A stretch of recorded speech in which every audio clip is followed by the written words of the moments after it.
हिंदवी स्वराज्याचे सरसंस्थापक छत्रपती शिवरायांना मानाचा मुजरा करतो। भारतीय राज्यघटनेचे शिल्पकार भारतरत्न डॉक्टर बाबासाहेब आंबेडकर यांना मानवंदना अर्पित करतो। आणि आजच्या गिनीज बुक ऑफ वर्ल्ड रेकॉर्डमध्ये महावितरणच्या सौर ऊर्जा पंपाची नोंद करण्याच्या या अतिशय महत्त्वपूर्ण कार्यक्रमामध्ये मंचावर उपस्थित मंत्रिमंडळातील माझे सहकारी राज्याचे अपारंपरिक ऊर्जा मंत्री श्री अतुल सावेजी, राज्यमंत्री मेघनाताई Bordikar, Guinness book of world रेकॉर्डचे परीक्षक श्री काल सॅबिले, श्रीमती आभा शुक्ला, श्री प्रवीण परदेशी, श्री लोकेश चंद्र, श्री प्रत्युष मिश्र, श्री विश्वास पाठक, प्रशांत बंब, सुरेश धस, अनुराधाताई चव्हाण, संजयजी केणेकर, नारायणराव कुचे, आदित्य जीवने, अनिल मक्रिये, बापू घडामोडे, राजेंद्र पवार, योगेश गडकरी, नारायणराव कराड, संदीप पाठक, गोपाल काबरा, किरण पाटील, अतुल चव्हाण, या ठिकाणी उपस्थित सर्व मान्यवर, विशेष रूपाने उपस्थित आमचे सर्व राज्य सरकारचे लाभार्थी असे सगळे शेतकरी बंधू भगिनी, सगळे आमचे वेंडर्स, फिटर्स, लाईनमन, महावितरणचे सर्व अधिकारी कर्मचारी आणि उपस्थित सर्व भगिनी आणि बंधूंनो, सर्वप्रथम मी छत्रपती संभाजीनगरच्या या भूमीवरनं तमाम महाराष्ट्रातल्या नागरिकांना नमन करतो आणि धन्यवाद देतो। कारण बरोबर 1 वर्षापूर्वी आजच्याच दिवशी एक प्रचंड मोठा आशीर्वाद महाराष्ट्राच्या जनतेने आमच्या महायुतीला दिला। 232 जागा त्या ठिकाणी निवडून आल्या आणि आपल्या सगळ्यांच्या आशीर्वादाने मुख्यमंत्री पदाची सूत्र मी स्वीकारली आणि आज 1 वर्ष पूर्ण झालेलं आहे। हे 1 वर्ष महाराष्ट्राच्या जनतेला समर्पित वर्ष आहे। या 1 वर्षामध्ये महाराष्ट्रामध्ये मूलभूत बदल झाले पाहिजेत। या महाराष्ट्रातला दीन, दलित, गोर, गरीब, आदिवासी, शेतकरी, शेतमजूर, महिला, अल्पसंख्याक सगळ्यांच्या जीवनामध्ये एक मूलभूत परिवर्तन करण्याकरता वेगवेगळ्या योजना आम्ही आणल्या, त्या यशस्वीपणे आम्ही कार्यान्वित केल्या आणि आज 1 वर्ष झाल्यानंतर पुन्हा एकदा महाराष्ट्राच्या जनतेला आश्वस्त करू इच्छितो, महाराष्ट्र आता थांबणार नाही। हा असाच पुढे जात राहील, पुढे जात राहील, पुढे जात राहील। भगिनी आणि बंधूंनो, आजचा कार्यक्रमही अत्यंत महत्त्वाचा कार्यक्रम आहे।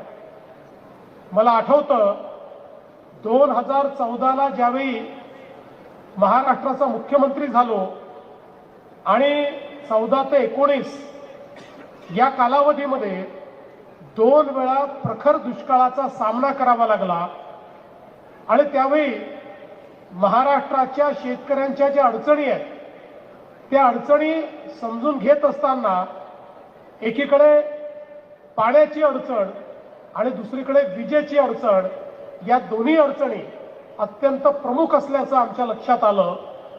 शेतकऱ्यांना एकतर त्या ठिकाणी अर्धे दिवस दिवसा वीज मिळते, अर्धे दिवस रात्री वीज मिळते, ती पण अनेक वेळा अडचणीची व्हायची आणि म्हणून शेतकऱ्यांची मागणी असायची, आम्हाला दिवसा 12 तास वीज द्या, आम्हाला मुबलक अशा प्रकारे आमच्या शेतीला पाणी मिळालं पाहिजे। आपण जलयुक्त शिवार योजना केली, त्या जलयुक्त शिवार योजनेमध्ये माननीय उच्च न्यायालयाने जी कमिटी बसवली त्या कमिटीच्या रिपोर्टमध्ये आलं की मराठवाड्याची पाणी पातळी ही वर आली आणि महाराष्ट्राची पाणी पातळी देखील त्या ठिकाणी वर आली, पण ते पाणी शेतीमध्ये जाण्याकरता दिवसा विजेची आवश्यकता होती. विशेषतः रात्रीच्या विजेमुळे शेतकऱ्यांना साप, विंचू, जंगली जनावर यांची जी अडचण व्हायची आणि महिला शेतकऱ्यांना तर विशेष अडचण व्हायची, त्यामुळे एक प्रकारे शेतीवर अनेक बंधनं ही त्या काळामध्ये आली होती. आणि म्हणून तेव्हाच आपण सौर कृषी वाहिनीची योजना सुरू केली आणि हा निर्णय केला की आपण आपले जे फिडर आहेत ते सेपरेट करायचे आणि सगळे फिडर हे सौर कृषी वाहिनीवर न्यायचे. त्याचा पहिला प्रयोग माननीय अण्णा हजारेंच्या राळेगण सिद्धीला आपण केला.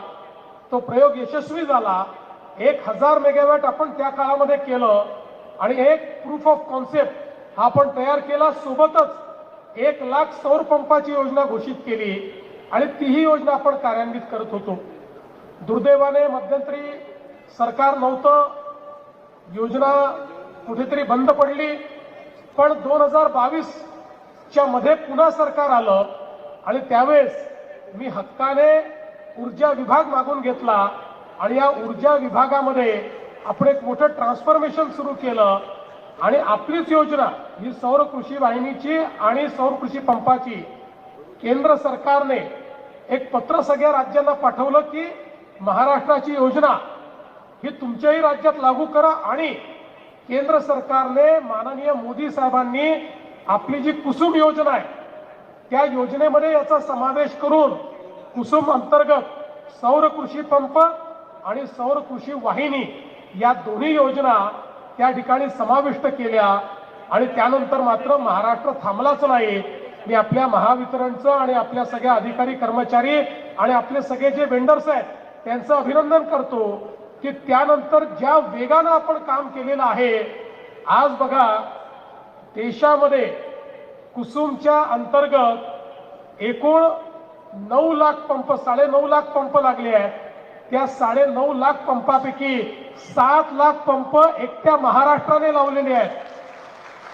म्हणजे अख्ख्या देशात जेवढे पंप लागले त्याच्या 65% पंप हे एकट्या महाराष्ट्राने या ठिकाणी लावून दाखवले.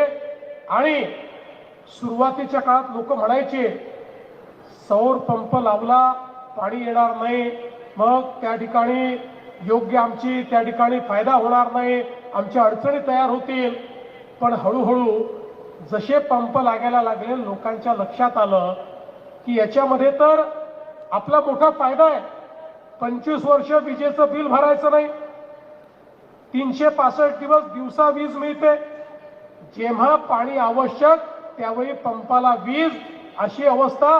कोणालाही रात्री शेतीमध्ये जाण्याची आवश्यकता नाही आणि 3 पिकं घेण्याची देखील त्या ठिकाणी व्यवस्था या सौर कृषी पंपामुळे झाली.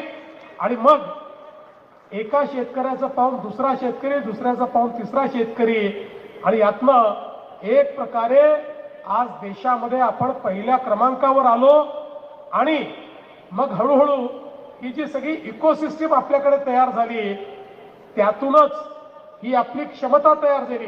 मला आठवतं 2013-14 साली आपल्याकडे 4-4 वर्षाचं पेड पेंडिंग असायचं.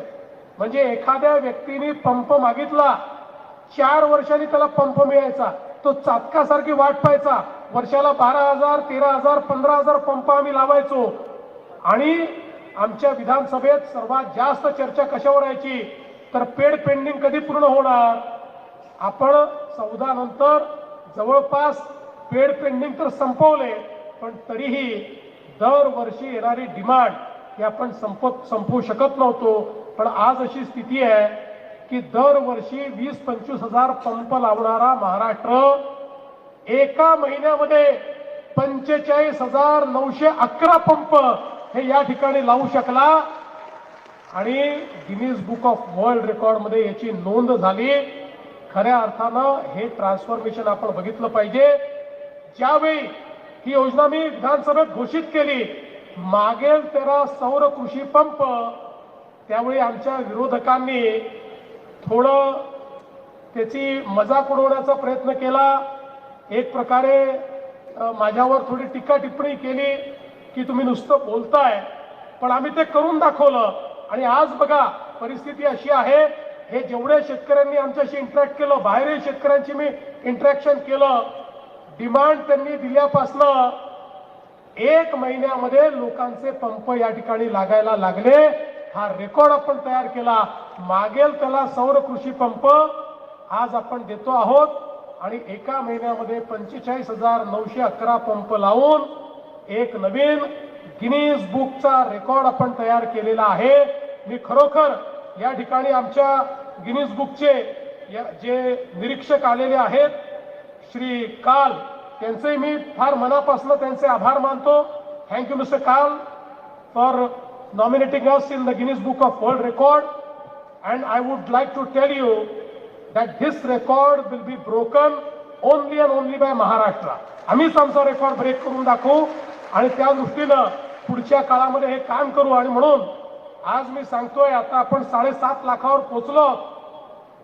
मी अतुल सावेजी, मेघनाताई, लोकेशजी आणि आभा शुक्ला आपल्या सगळ्यांना सांगतो, पुढच्या वर्षी 10 लाख पंप पूर्ण झाले पाहिजे. हे आपलं टार्गेट पक्का आहे. 10 लाख पंपावर आपण पोहोचलो पाहिजे. आणि मी AIIBचं देखील मनापासून आभार मानतो की आता वित्त पुरवठ्याची देखील चिंता नाही. त्यांनी 10,000 कोटी रुपये आपल्याला दिलेले आहेत. त्यामुळे आता कुठेही आपण अडकणार नाही. ही खरोखर अत्यंत महत्वाची गोष्ट आहे.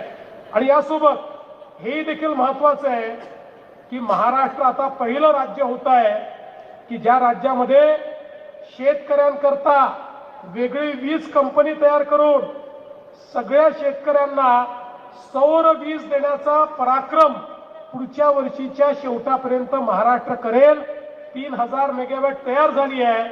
पुढच्या वर्षीच्या डिसेंबर पर्यंत 16,000 मेगावॅट वीज ही सौर ऊर्जेतनं शेतकऱ्यांना मिळेल.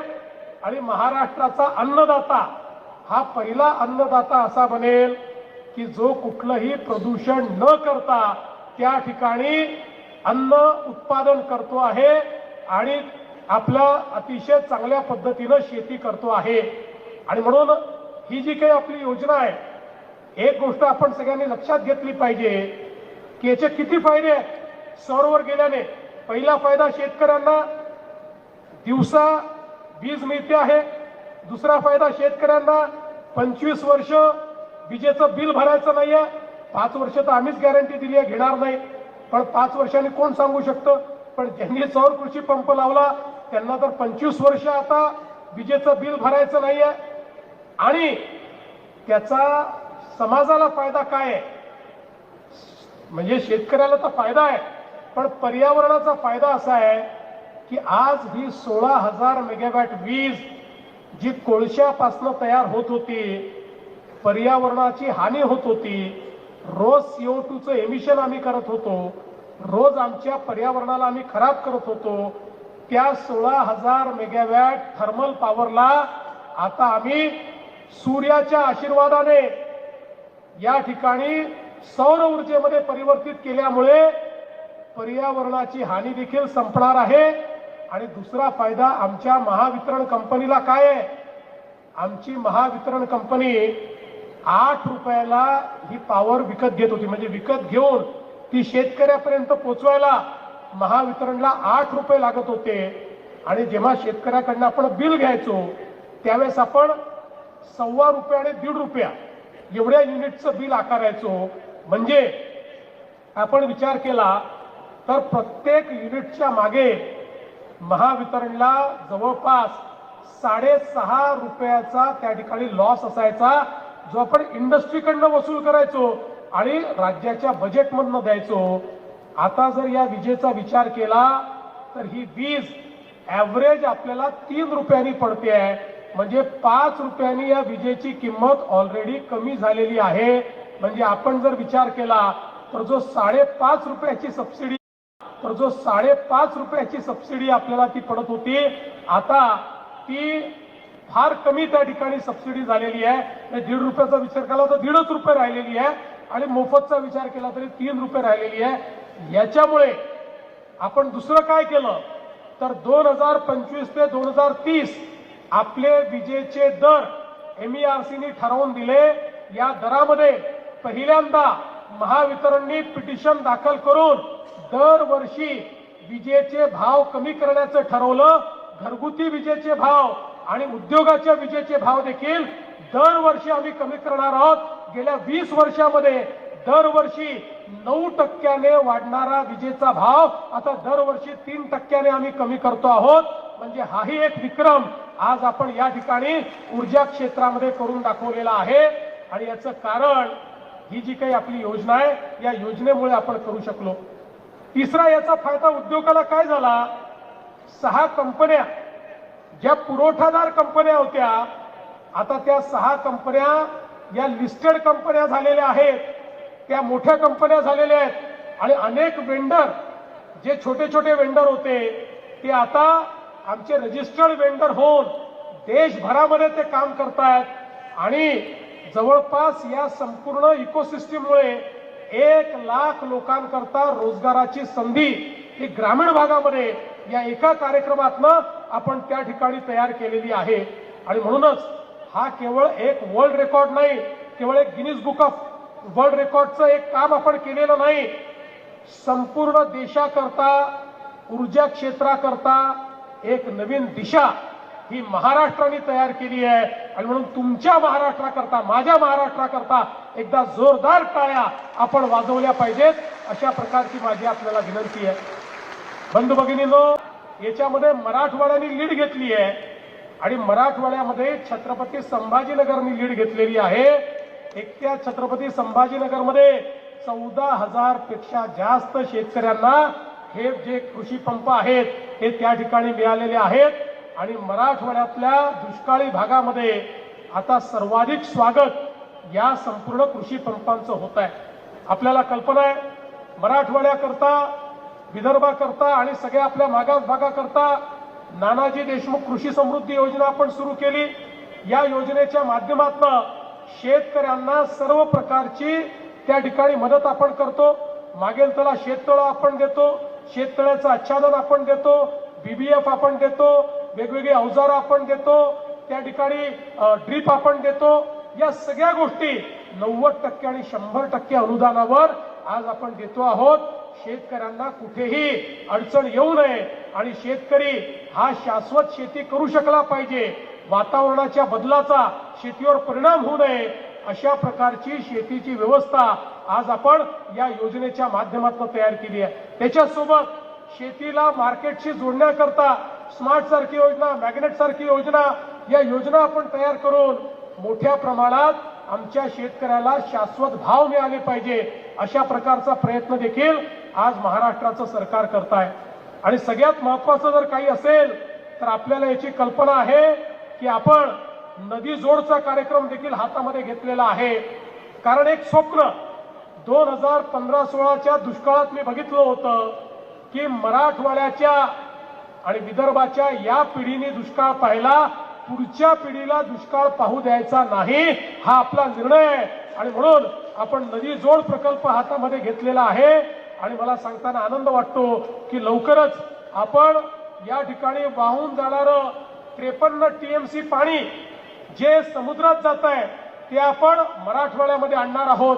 आणि त्यासोबत जे काही सांगली आणि कोल्हापूरचं दरवर्षी जे पुराचं पाणी आहे, जवळपास 100 TMC पाणी आहे, त्यातलंही 35 TMC पाणी हे फ्लड डायव्हर्शनच्या माध्यमातून आपण मराठवाड्यापर्यंत आणणार आहोत.